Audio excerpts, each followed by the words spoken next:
evidence na kapag nagpresenta ka ng affidavit sa court at hindi mo hinarap yung nagpagawa ng affidavit, that is hearsay. Oh, totoo yun. Totoo yun, Mr. Senator Lacson. Ngunit, eto na. Humarap na sa madla. Sa publiko, nag-press con, 18. Sworn statement. Wala pa namang report yung iyong Blue Ribbon tungkol sa flood control scandal, yung tinatawag na floodgate.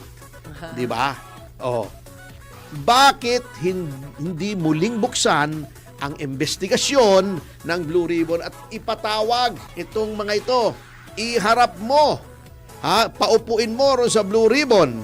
Pasumpain mong muli sa harap ng Blue Ribbon. Opo. At ikaw ang magtanong at hayaan ng mga ibang senador na tanungin itong mga ito kung Opo. totoo hindi na sila ay nag-deliver ng pera mismo kay Pangulong Marcos Jr. na sinasabi nila. Apo, sir. Kayo din po, sir. Ingat po kayo, sir. Maulan ngayon, sir.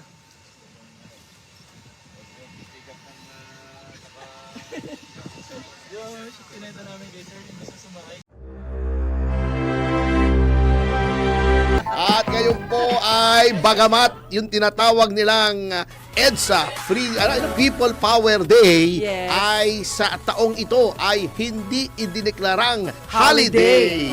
Kanya may trabaho po ang lahat ng mga otaw. Yan. Opo. Pero may mga paaralan na sila na ang nagdeklara Nagkusa. na walang pasok. Ayun. Kaya nga, di ba kahapon, nagagalit yung iba Opo. na mga mambabatas, lalo na yung mga sinasabing makabayan daw sila, na hindi naman ako sigurado kung totoo, na dapat daw magkaroon na ng batas na nagdedeklara every year, automatic, na Holiday. ang February 25 ay holiday.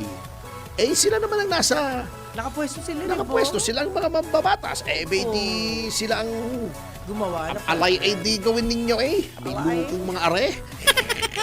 Pero Tony, tama naman din sa iba. Yung iba, tama kasi in the sense na kung ito'y gagawing holiday, pwedeng mapag-aralan ng mga kabataan yung tunay na nangyari noon. Hindi, ang problema, sino bang tunay? Di ba? Divisive yan Divided ang opinion yan Sinasabing tama daw yung nangyari, sinasabing extra-constitutional.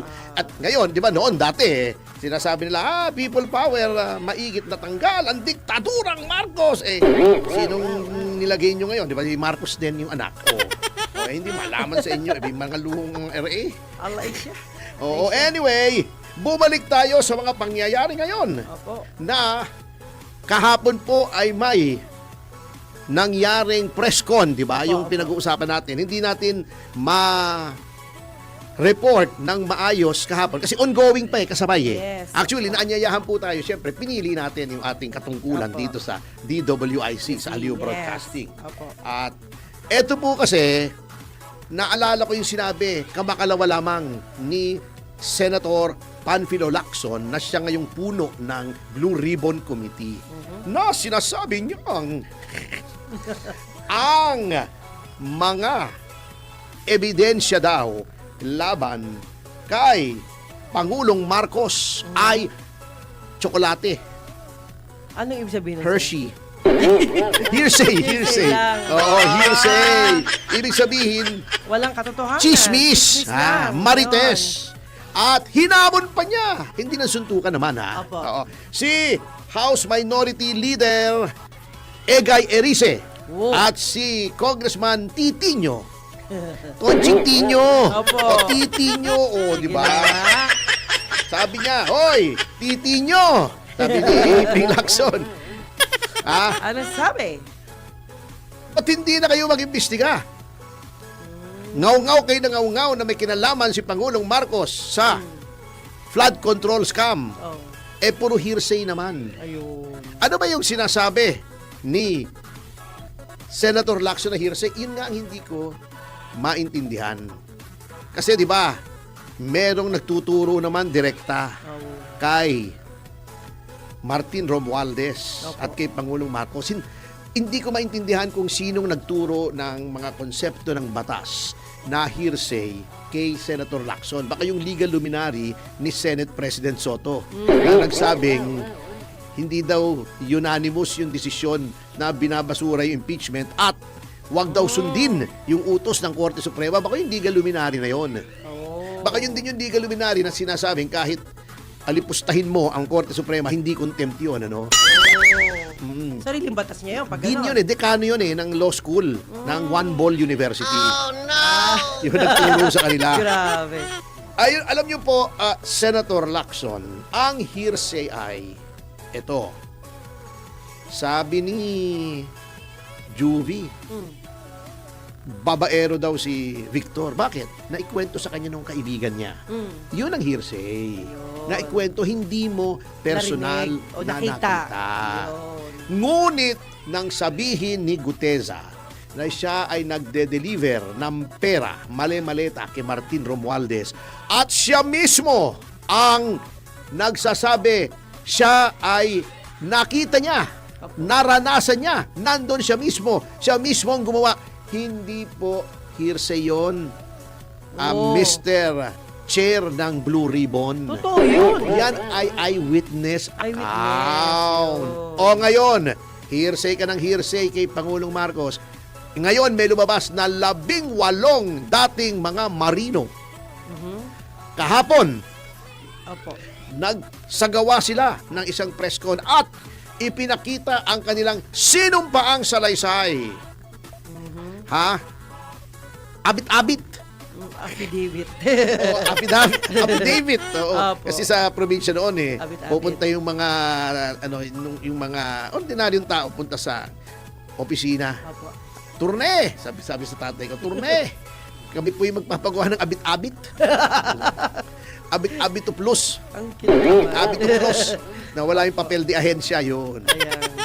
Minsan nga, nililibre na ng tatay ko yun kasi sabi ko, bakit nililibre nyo? Tay, sabi niya, nagsanla na nga yung tao kasi walang pera, sisigilin mo pa yung affidavit, nakakaawa naman. Wala namang tayong puhunan dyan kundi papel. Opo. Anyway, ang affidavit, Mr. Senator Lacson, ay entitled to full faith and credit on its face. Yan po ang legal principle that governs affidavits.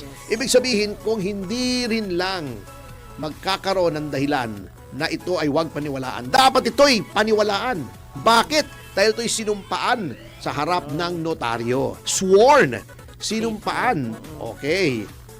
Ngayon, meron ding principle, pero sa ito ay sa rules on evidence. Opo. Na kapag nagpresenta ka ng affidavit sa court at hindi mo hinarap yung nagpagawa ng affidavit, that is hearsay. Oh, totoo yun, Mr.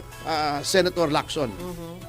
Ngunit, eto na, humarap na sa madla, Nandiyan sa sila publiko, nag-press con, 18, may sworn statement. Wala pa namang report yung iyong Blue Ribbon tungkol sa flood control scandal, yung tinatawag na floodgate. Di ba? Oh. Bakit hindi muling buksan ang investigasyon ng Blue Ribbon at ipatawag itong mga ito? Iharap mo, paupuin mo ron sa Blue Ribbon, pasumpain mong muli sa harap ng Blue Ribbon at ikaw ang magtanong at hayaan ng mga ibang senador na tanungin tong mga ito kung totoo o hindi na sila ay nag-deliver ng pera mismo kay Pangulong Marcos Jr. na sinasabi nila. Opo, yun nga. Sinabi nila Kumalat sa na. 2 lugar, sa Forbes Park at Sa Baclaran. saan ba yun? Sa Paway ba yun? Paway. Paway, di ba? Paway pala. Hindi naman sa Hawaii, ano? Malayo naman yun, ano? Oo. Paway. Oo. Sa Paway, doon mismo sa Ilocos Norte, Opo. sa bahay doon ni Pangulong Marcos Jr. Yan po, hindi na po hearsay yan. Ba't hindi hearsay? Yung mismong nag-deliver na po ang nagsabi. Ang hearsay po, halimbawa, ako nagsasabi, sinabi sa akin ni Marine Sergeant Tubi, di ba Tubi yung isa? Oo, ang apelyido na Tubi. Sabi niya, kinuwento sa akin Marine Sergeant 2B. Nag-deliver daw siya ng pera kay Marcos Sr. Hearsay yung akin. Opo. Pero kung si 2B na siyang nag-deliver Totoo yun. ay nagsagawa ng sworn statement at humarap sa media at sinabing siya ay nag-deliver, direct evidence with eyewitness account po yun, Mr. Lacson. At Okay. dapat yun matibay na patotoo po yun at dapat yun ay ipatawag nyo kung gusto nyo i-cross-examine ng mga senador, hindi lamang inyo. Kayo. Opo. Kasi expected na po namin na i-cross-examine nyo yan kasi wala na po kayong ginawa, Mr. Lacson. Umpisa't mulat sa pool na kayo ay naging chairman ng Blue Ribbon at pinalitan nyo si Senator Marcoleta na pagtakpan si Marcos Jr. at si Martin Romualdez. So expected, pero subukan natin. Di ba? Oo. Bakit hindi nyo gawin? Sa Blue Ribbon, the ball is in your court. You're holding the ball. Hawak mo ang bola mo. Teka muna, hindi yata maganda dating noon, ano? Hawak mo ang bola mo. Wag Oo. yun. Wag yun. Hindi, di ba yun ang expression sa Ingles? Oh. The ball is in your court, di ba? Oo, di ba? O, hawak mo ang bola. Oh, yeah. Ikaw nang bahala kung nang gagawin mo sa bola. Pisil-pisilin mo, kakamutin mo, Kakabutin na. kukuskusin mo, Grabe. Pero hindi, baka meron silang sinumpaan, attorney. Na bola? Si dating Senator Lacson, baka may sinumpaan na huwag kang mag-alala, ako bahala sa'yo. O, baka yun may nga ang ganon. sinasabi, di ba? Kasi yun ang Oo. sistemang dumarating sa taong bayan. O, di ba kwento yun nila. nga ang sinasabi, nakatanggap daw. Oo. Although hindi naman natin nilalagyan Hindi ng pa mali natin siya alam kasi yun. tumatakbo sila. Opo. Baka kailangan ng kontribusyon, binigyan kasi kapartido naman. Yun. Hindi ko naman sinasabing tumanggap sila ng suhol. Very Opo. clear po yan. Wala po akong inaakusahang tumanggap ng suhol si Senator Lacson at si Senate President Soto. Ito yung mga campaign contributions. Yun. Doon sila ay tumatakbo kasi kalyado naman sila di ba? Kapal sila. In return naman, nakita naman natin, may kapalit naman. Pero wala namang walang masama legally pero politically hindi maganda na pagtatakpan mo. Kasi ang nangyayari, pinananaig mo yung personal na interest mo, yung utang na loob mo sa Kesa- individual kaysa sa kapakanan ng bayan. Yun. Paano ka tatawagin isang tunay na lingkod ng bayan? O kung ganyan ka, di ba? Ba't tumatawa ka? Natutuwa ako sa Parang, diction mo. parang nagte-texto no? So yun po, yun Ayan. ang sitwasyon ngayon. Okay, ayan na. Ngayon, sinabi rin ng ating kaibigang si Attorney Levy Baligod na susulat sila Opo. sa ombudsman. Medyo napapakamot nga ako ng ulo nung pinapanood ko. Yung replay naman kasi kasabay Opo. natin Opo. Pagkatapos pinanood ko yung replay. Kasi, believe din ako sa kumpiyansa, sa pananalig ni Attorney Baligod. Okay yan. Sa si Sir ombudsman Oo. kasi talagang sabi niya may pinanghahawakan pa daw siyang manipis na Hala. pag-asa na gagampanan ng ombudsman ang kanyang sinumpaang tungkulin na mag-imbestiga ng anomalya. Kasi ako po, matagal na akong nawala ng pag-asa Opo. kay Ombudsman Jesus Crispin Bendalo Remulla. Di ba yun ang middle name niya, Bendalo? Oo nga. Oo. Sabi mo nga, yung mga Vietnam Vin, di ba? Vin. Vindalo. Lagya ka talaga. Oh, grabe. Na, umaasa pa siya. Pero kung ako si Attorney Levy, friendly advice naman, lumiham Opo. din kay Senator Lacson at i-offer, ialay ang testimonya ng 12 Marines para mapatunayan kung totoo o hindi na may kinalaman si Pangulong Marcos Jr. Kasi mabigat ito. Yes. Oo. Oo. Kasi alam mo, tingin ko natunugan nila may mga lalabas na ganito Opo. Kaya nagmamadali sila na yung impeachment complaint ay kunin yung kingkoy na impeachment complaint ni Attorney De Jesus Ayaw. na manipis. Manipis din ang pag-asa. Manipis. Oo. Ala. Na ito ay iproseso na at ito ay i-deny na para isang taon na walang Apply ulit. apply ulit ng impeachment laban kay Pangulong Marcos kasi ito mabigat na ebidensya to Opo. Personal knowledge ito, nagde-deliver ng pera. At kita mo naman meron na ba, ewan ko meron na bang tugon ang Malacanang dito sa mga sinabi? Hinahanap ko kanina sa internet, wala akong nakita Wala pa. Wala pa, no? May tugon na ba? May sagot na ba si Ante Claire? Wala pa. Hinahanap ko kaninang umaga pagkagising ko eh. Habang ako'y nag-almusal, hinahanap ko. Hindi. Wala eh. I-review niya, isasagot niya, sir. Ang tagal naman. Di ba laging gigil na gigil si Auntie Claire? Ay, ngayon Ang bilis mukhang- sumagot. Bakit ngayon parang medyo natulala Opo. at hindi malaman ang sasabihin. Opo. Oh, di ba? Pero kung ano, sir, ito sa akin lang, kung si Senator Lacson ay gagawa ng sinasabi ninyo na bibigyan niya ng pagkakataon na imbestigahan muli, baka medyo yung sympathy ng tao ay gumanda rin. Mag-aangat din sa kanyang O kaya yung nga, kita malaking mo bagay to. dati si Lacson, gigil na gigil. Mm. Kay Bersamin, hindi kay ES Opo. yung pamangkin ba yun? Opo. Yung Undersecretary Bersamin. Yes, yes. Na sinasabi niya, may kanilaman yan, ba't hindi pinatawag? Hindi pinatawag eh. Oh. Yun nga ang nagtataka ako rito eh, kung bakit ganun eh. King Koy. Oo nga, hindi, walang biro. Parang triple hearsay pa daw eh. Hindi ko malaman kung ba triple hearsay eh. Oh. Hindi, Diba? ano lang yan, attorney, trip-trip lang. Ikaw ang gusto ko ngayon. Oh. Alam nyo to, itong text message na sinasabi niya na Sige po. yung pinagbabasihan ng complaint at noong mga pahayag ni Congressman Erice, yung kaibigan natin si Congressman Erice, Opo.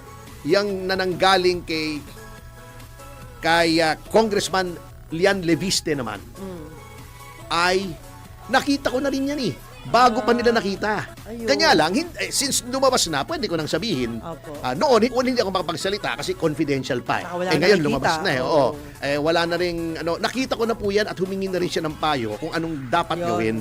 Pinayuhan ko siya. Siyempre, yung payo ko, hindi pwedeng sabihin yun. Opo, wag Kasi yan. yun ang covered ng lawyer-client privilege. Yun, Pero nakita tama. ko po yan at ako'y kumbinsido na yan ay genuine. At yung sinasabi ni Senator Lacson na triple hearsay, hindi naman po bound by the strict rules on evidence ang Blue Ribbon Committee. O kung tingin mo hearsay, wala kang believe doon sa text messages, ba't hindi mo patawag si Undersecretary Bersamin? Yeah. And you confront him. Undersecretary, text message mo ba ito? Oo, hindi. Ganun lang naman yun eh. Yeah. Napakadali naman eh. Kasi, di ba, sabi nga nila, yung lumang-lumang kasabihan, pag ayaw, may May dahilan. dahilan. Pag nais ay may paraan. Kaya yan bagsak na bagsak ang kredibilidad Yun ni lang. Senator Lacson eh. Kasi obvious eh. Mabagal yung advisor niya, yun lang Oo. po yun. Ang daming lumabas na paputok kahapon. Unfortunately, yung mga ibang media organizations, hindi ito. Siyempre, laging parehas naman ang Opo. aliw eh. Broadcasting at ang DWIC, Opo. ang studio, ang Channel 23, Opo. meron pang paputok na nakatanggap ng pera yung mga investigador ng ICC through former Senator Trillanes. Dapat Dollars. imbestigahan din yan. Kasi Oo. foreign interference yan sa ating soberanya. Bakit tumatanggap ng pera ang ICC, di ba? for? Maraming na pasabog na dapat imbestigahan. Paktay. Pero walang tugon ang Malacanang, di ba? Yun ang mabigat. Kung ano-anong tinutugon, katulad noong discussion, di ba? Doon sa kung paano na napunta si Pangulong Duterte sa ICC, walang masagot eh. Di ba tinatanong, yung bang ginastos sa eroplano papunta sa Netherlands, nalulan si dating Pangulong Duterte, yun ba ay sinong gumastos? Ang pamahalaan ba o pribadong tao? Wala namang maisagot ba? Nasagot Paikot-ikot dati. lang. Ano sabi? dati nasagot Hindi, dyan. may tinanong parang paikot-ikot eh. Ayun nga po. Oo. Nahilo nga tayo Baka mga paikot-ikot ngayon, ayaw eh. na nilang aminin, pero sinabi na nila. Sinagot na nila. Oo, dati sinasabi nila, private plane daw yun. Pero Opo. hindi nga malaman kasi dapat nalalaman natin yun. Malabo ang storya. Yun. At doon po ay very clear. Alam nyo, dyan ako nagtataka sa ICC. Kaya alam nyo, kangaroo court talaga yung ICC eh. Di ba dapat yan, ang pinangangalagaan nila ay human rights. Eto nilabag yung human rights ni Opo. Pangulong Duterte. Bakit hinahayaan nila? Bakit ayaw nilang pakinggan? Diba? Dahil bayad Yun na lang. sila. Hindi nga, yung may alegasyon na bayad. Number two, alam niyo yung ICC, diniscuss ko na yan eh. Kailangan niyang i-justify yung existence kasi yung ICC, International Criminal Court, kini-question na ng maraming tao kung bakit Yes. meron pa yan kasi walang silbi eh. Correct. They have to remain relevant. Ang Amerika nga, ayaw na magbigay ng pera dyan. Hindi na Correct. kinakilala dyan. Di ba? Inano na nga, binigyan na nga ng mga sanction. Yung mga hurado Yes, ng oo. ICC. Hindi na nga sila pwede makipag-transact sa mga bangko sa Amerika magamit. Hindi sila pwede pumunta sa Amerika. Pinatigil yun, Oo. di ba? Hindi lang Kaya, kailangan nila ng isang malaking isda na ipakikitang kami ay may silbi pa. Ayun. Kasi meron pang sex scandal yan di ba? Yes, O opo. kung saan-saan ang iskandalo na papapunta yang ICC. Marami nagsasabing walang silbi yan. Hindi naman yan mapatulan. Yung mga malalaking bansa, yung mga maliliit lang. So, double standard. At yun nga, uulitin ko po bago tayo mag-break, ang pinakamalaking dahilan ng na dapat nasasaktan ng ating damdamin. At palagay ko naman nasasaktan ng damdamin ng karamihan ng mga Opo. Pilipino. Kasi nga, di ba noong eleksyon, last year, Yeah. nangamote yung mga kandidato ng pamahalaan dahil nga kinidnap nila si Pangulong Duterte. Masagwan dating. O, di ba, nagbibiro pa nga tayo Sabi natin, ang pinakamagaling na campaign manager ng oposisyon ay si Pangulong Marcos Jr. himself. Kasi sa lahat ng ginagawa niya, tumitibay yung oposisyon, di ba? O, ang pinakamasaklap dyan para sa atin, yung ating dating Pangulo, na minahal ng karamihan ay nililitis ng mga banyaga na wala namang alam kung anong tunay na pangyayari rito pagdating sa drugs. Hindi naman silang nakinabang Tayo pagkatapos silang magpapass judgment. Yan ang mabigat yan. Opo. Yan ang hindi dapat patawarin, ulitin ko. Yan ang hindi natin dapat patawarin na ginawa ng administrasyon na to. At sa notang yan, mga kasama, ay magbabalik ang Yes, Yo, Topacio. Apo, sir. Kayo din po, sir. Ingat po kayo, sir. Maulan ngayon, sir.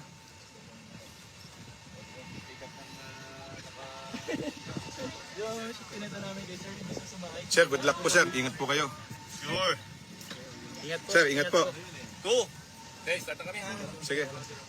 Naka-waste po ba kayo? Hindi. No ways. No waste, oy.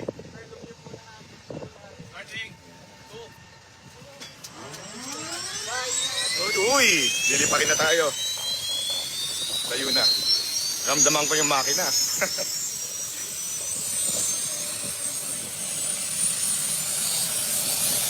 Pag ganyan po, lalayo na po kayo. Dahil magugulo ang hairstyle ninyo.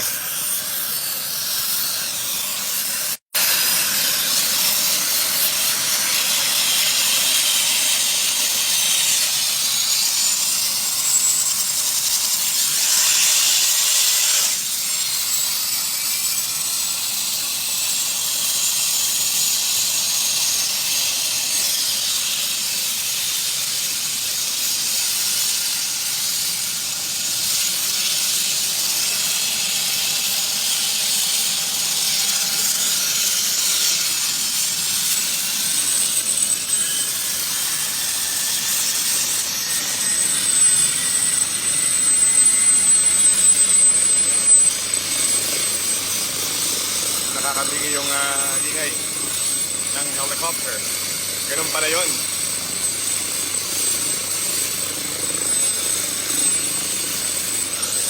Sabayon nyo. Yan. Akala mo mag-a-upload no?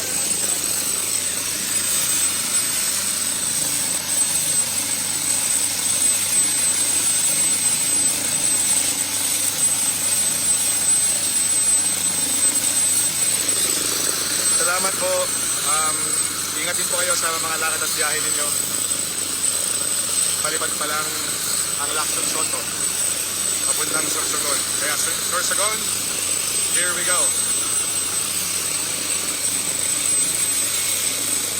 Ayan po yung mechanic na tinatawag nila.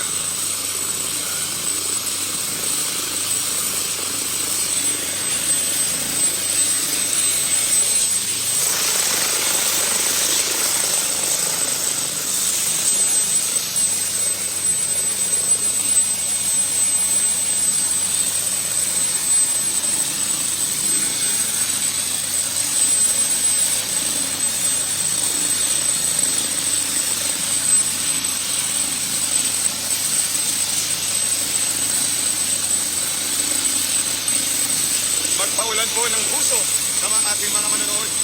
Magpaulan kayo ng puso.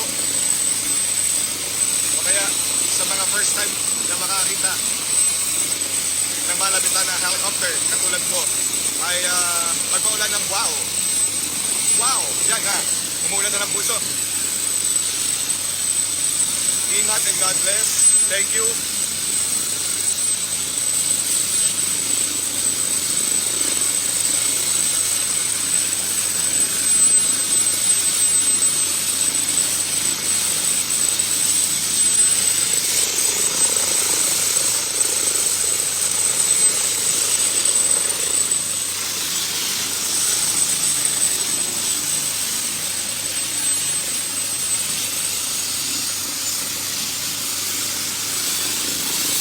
Para sa mga gusto magpiloto, yan. Isa po yan sa mga maaari ninyong maging trabaho. Uy, gumagalaw na.